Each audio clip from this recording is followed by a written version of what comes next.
क्यों जाता है। दोस्तों, हमारे हिंदू धर्म में अगर किसी स्त्री की मृत्यु उसके पति से पहले हो जाती है तो उस महिला को सौभाग्यशाली माना जाता है, क्योंकि वो सुहागिन होकर मृत्यु को प्राप्त हुई है। इसलिए आपने देखा होगा कि ऐसी स्त्रियों को अंतिम संस्कार से पहले उनका 16 श्रृंगार किया जाता है।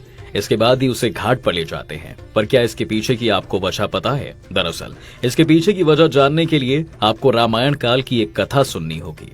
दोस्तों, कथा के अनुसार जब माता सीता को उनके विवाह के लिए तैयार किया जा रहा था, तब उनके मन में ये प्रश्न उठा कि आखिर स्त्री का 16 श्रृंगार क्यों किया जाता है। उन्होंने ये सवाल अपनी माता यानी कि रानी सुनैना से किया। रानी सुनैना ने कहा कि जिस तरह पुरुषों के लिए चंद्रमा की 16 कलाओं का महत्व है, ठीक उसी तरह स्त्रियों के लिए 16 श्रृंगार का महत्व है। ये श्रृंगार ही नारी के गुणों को दर्शाते हैं। सीता जी ने कहा, तो ठीक है माता, फिर आप मुझे एक एक श्रृंगार का मतलब समझाइए। सबसे पहले तो माथे पर लगी इस बिंदी के अर्थ के बारे में बताइए। रानी सुनैना बोली, जिस तरह भगवान सूर्य अपने प्रकाश से संसार में रोशनी फैलाते हैं, ठीक उसी तरह तुम्हें अपनी शरारतों को भूलकर अपने ससुराल में प्रकाश और ऊर्जा फैलानी होगी।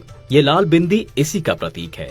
सीता जी ये सुनकर बहुत खुश हुई। उन्होंने पूछा, माँ, आंखों में काजल क्यों लगाते हैं और ये नाक में नथ पहनने का क्या मतलब होता है? सुनैना जी ने कहा, आंखों में काजल लगाने का मतलब है कि अब से तुम्हें आंखों में शर्म और शीतलता को धारण करना होगा। बड़े बुजुर्गों के सामने हमेशा अपनी आंखें नीचे करके बात करनी होगी।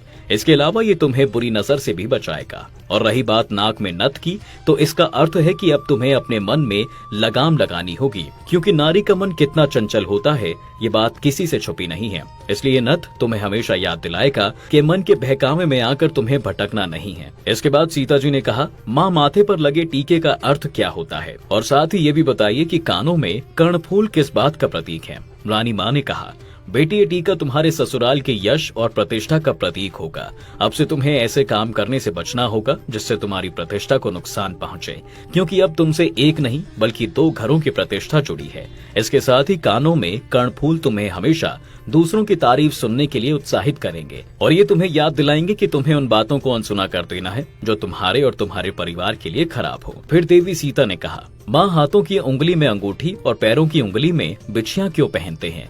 सुनैनी रानी ने कहा कि हाथ की उंगली में पहनी अंगूठी इस बात का प्रतीक है कि अब से तुम्हें अपने पति के प्रति पूरी निष्ठा रखनी होगी। साथ ही तुम्हारे पति प्रेम को भी दर्शाएगी। और पैरों में पहनी जाने वाली बिछिया तुम्हें इस बात को याद दिलाती रहेगी कि तुम्हें छल कपट से दूर रहना है। सीता जी ने पूछा, तो पैरों में पायल का क्या मतलब होता है और हाथों के कड़े क्या कहते हैं? माँ बोली, पैरों की पायल घर की समृद्धि की निशानी होती है। इससे घर का सौभाग्य जुड़ा होता है।